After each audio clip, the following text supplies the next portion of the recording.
unless, of course, the majority leader has something to share with the Senate. Proceed. Mr. Speaker, this is a very grave matter, and I don't think the fact that the minister called you is sufficient. She may have called you maybe on matters to do with Kilifi County, but not with the Senate, because she is not invited here to come and meet the Speaker. And much as you extended courtesy of receiving her call, the minister needs to know that this House is terribly disappointed in her conduct. CS Aisha Jumwa, a long-serving parliamentarian who's been here in Parliament for over 10 years, knows very well that when there is a conflict of diaries between the executive and appearance in Parliament, the legislature takes precedence. I know President William Ruto very well. If any minister were to tell him that I cannot make it to your meeting because I am scheduled to appear before Parliament, he can never recall that minister to appear before them, either at cabinet or at an official briefing, at the expense of the representatives of the people. This behavior by CS Aisha Jumwa is something that I find quite astounding, because while ministers and her colleagues have been before this House 3, 4, 5 times, her and the Prime Cabinet Secretary are the two ministers that have never set foot in the Senate. Therefore, Mr. Speaker, I'd wish, with your guidance, and I'm willing to be persuaded by colleagues, maybe who you may grant an opportunity to say a thing or two about this, the conduct of these two ministers, Mr. Speaker, that let us be bound by the collective reasoning of the House, because it is not proper for, I have seen the letter from the office of the Prime Cabinet Secretary. There's an officer by the name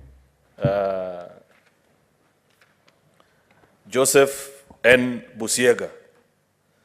These are people who need not be in public offices, and I'm not excusing the Prime Cabinet Secretary.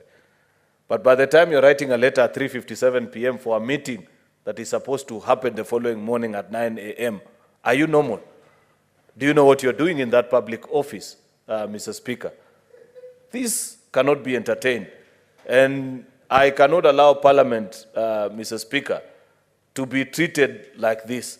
Therefore, we have to register our disappointment with both ministers in the strongest terms possible, including the amendment that we have just done to the Powers and Privilege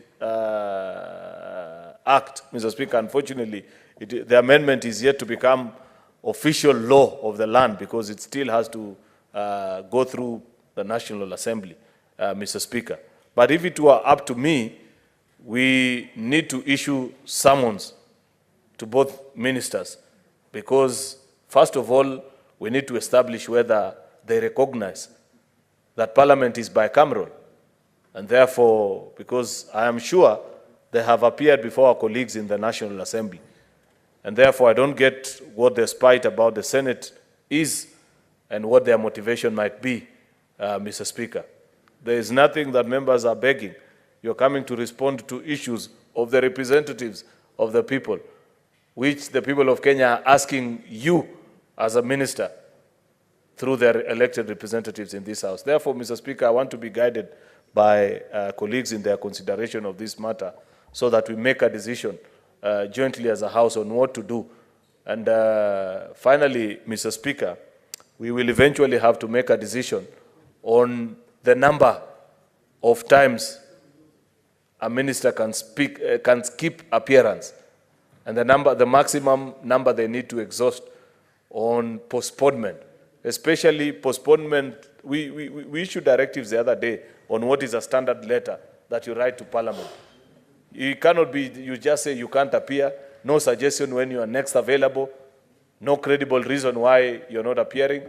Therefore, without appearing to be lamenting, Mr. Speaker, I want to humbly request that we take a decision as a House on what to do with these two ministers. I thank you.